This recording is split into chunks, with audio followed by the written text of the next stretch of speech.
how to turn off end-to-end encrypted backup on WhatsApp on your iPhone. If you've enabled end-to-end encryption for your WhatsApp backups and now want to disable it, follow these simple steps. First, open the WhatsApp app on your iPhone. Now, tap Settings in the bottom right corner.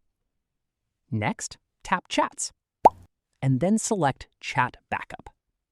Here, you'll find the end-to-end encrypted backup option. Tap on it.